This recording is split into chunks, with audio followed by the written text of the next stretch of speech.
IPL mini auction के पहले ही घंटे में टूटे रिकॉर्ड, ग्रीन बन गए सबसे महंगे खिलाड़ी। ग्रीन पर मुंबई ने दिखाई दिलचस्पी, चेन्नई को और कोलकाता के बीच हुई जोरदार तकरार। पहले राउंड में पृथ्वी शॉ और सरफराज रहे अनसोल्ड, डेविड मिलर पर दिल्ली ने खेला दांव। आईपीएल 2026 को लेकर मिनी ऑक्शन हो रहा है और इस मिनी ऑक्शन में कह सकते हैं बोलियों के रिकॉर्ड टूट रहे हैं कि कैमरून ग्रीन को लेकर खूब सारी संभावनाएं जताई जा रही थी कि कैमरून ग्रीन इस साल के सबसे महंगे खिलाड़ी बन सकते हैं, लेकिन उन पर बड़ी बोली लगी है। शुरुआत की थी मुंबई इंडियंस ने, पर्स में सिर्फ 2 करोड़ 75 लाख रुपए थे, लेकिन पैडल उन्होंने उठाया था। लेकिन उसके बाद जो बिड शुरू हुई वो कह सकते हैं कभी चेन्नई, कभी केकेआर, कभी चेन्नई, कभी केकेआर, आंकड़ा धीरे धीरे 18 करोड़ पहुंचा। 18 करोड़ से सीधे 25 करोड़ 20 लाख रुपए पहुंचा और आखिरकार इस बिड को केकेआर ने जीत लिया है।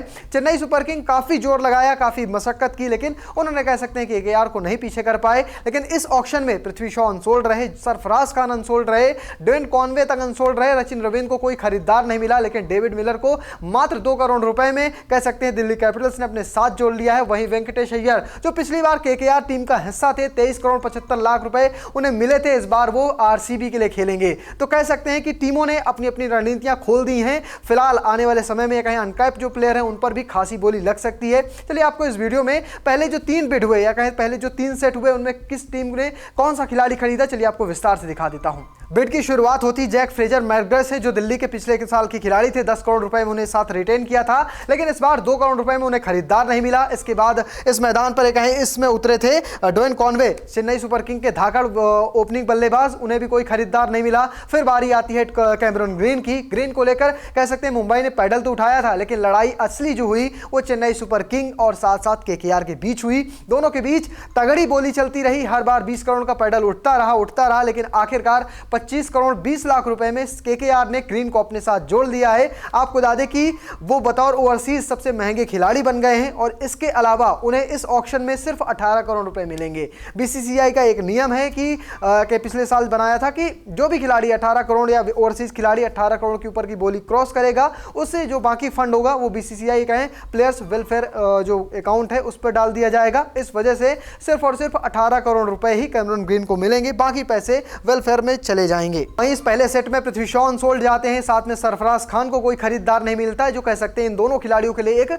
बड़ा झटका था। अगर बात करें सबसे महंगे खिलाड़ियों में से, तो आईपीएल इतिहास के सबसे महंगे खिलाड़ी है ऋषभ पंत। ऋषभ पंत को 27 करोड़ रुपए में एलएसजी ने खरीदा था। दूसरा नाम आता है श्रेयस अय्यर का, जिन्हें पंजाब ने खरीदा है 26 करोड़ 75 लाख रुपए में। और अब कैमरून ग्रीन आईपीएल इतिहास के तीसरे सबसे महंगे खिलाड़ी बन गए हैं, 25 करोड़ 20 लाख रुपए में केकेआर ने खरीदा है। अगर चौथे खिलाड़ी की बात करें तो वह मिचेल स्टार्क, जिन्हें 24 करोड़ 75 लाख में केकेआर नहीं खरीदा था। और जो छठे खिलाड़ी हैं वो भी केकेआर के हैं, वेंकटेश अय्यर, जिन्हें पिछले साल 23 करोड़ 75 लाख रुपए में केकेआर ने खरीदा था। केकेआर जिसके पीछे जाती है पूरी झोली खोल देती है, ये हमने देख लिया है। केकेआर के ही 3 खिलाड़ी हैं जो सबसे महंगे बिके हुए हैं। तो फिलहाल ये तो हो गई मार्की 11 के सेट की बात। अब बात करते हैं ऑलराउंडर 11 की, यानी कह सकते हैं ऑलराउंडर की पहली लिस्ट की।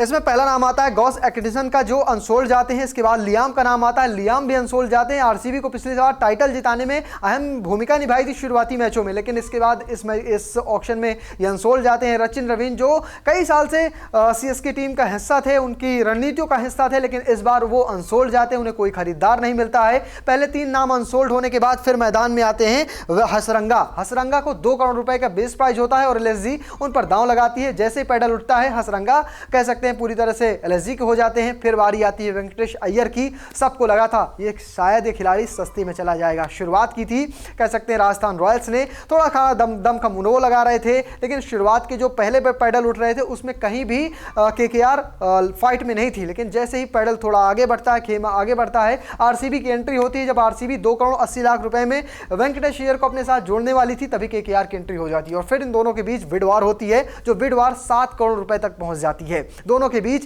केकेआर अय्यर को लेकर बिड वार में 7 करोड़ आखिरकार आरसीबी जीत जाती है और आखिरकार केकेआर को पीछे हटना पड़ता है। इस बार कह सकते हैं नंबर 3 की जो एक समस्या थी, मयंक अग्रवाल, देवदत्त पट्टिकल, अब वेंकटेश अय्यर, 3 ऑप्शन इनके पास होंगे, या कह सकते हैं बैकअप के तौर पर भी वेंकटेश अय्यर को आरसीबी यूज कर सकती है। इसके अलावा इस कह सकते हैं सेट में दूसरे सेट में दीपक हुड्डा का नाम आता है, जो अनसोल्ड जाते हैं। पिछली बार इन्हें कह सकते हैं 3 करोड़ रुपए के आसपास सीएसके ने दिए थे, अपने साथ जोड़ा था, लेकिन पूरे सीजन कुछ खास प्रदर्शन नहीं कर पाए थे, जिसके बाद उन्हें इन्हें रिलीज कर दिया था। इस बार ये आए और अनसोल्ड चले गए। अब अगली बारी आती है, जो अगला सेट है, सेट 3 है, वो है कह सकते हैं हमारे जो विकेट कीपर बल्लेबाज है, इसमें कई सारे नाम आते हैं और सब अनसोल्ड चले जाते हैं। पहले नाम की बात करें तो केएस भरत अनसोल्ड जाते हैं, गुरबाज अनसोल्ड जाते हैं, जॉय बेस्टो अनसोल्ड जाते हैं, जेमी स्मिथ अनसोल्ड जाते हैं। लेकिन इसमें 3 खिलाड़ी हैं जिन्हें खरीदार मिलते हैं। पहला नाम आता है क्विंटन डिकॉक का, 1 करोड़ बेस प्राइस होता है। जिस तरह से वो टीम इंडिया के खिलाफ इस वक्त सीरीज में अच्छा प्रदर्शन कर रहे थे, उन्हें लगा था मोटा पैसा मिलेगा, लेकिन ऐसा नहीं हुआ।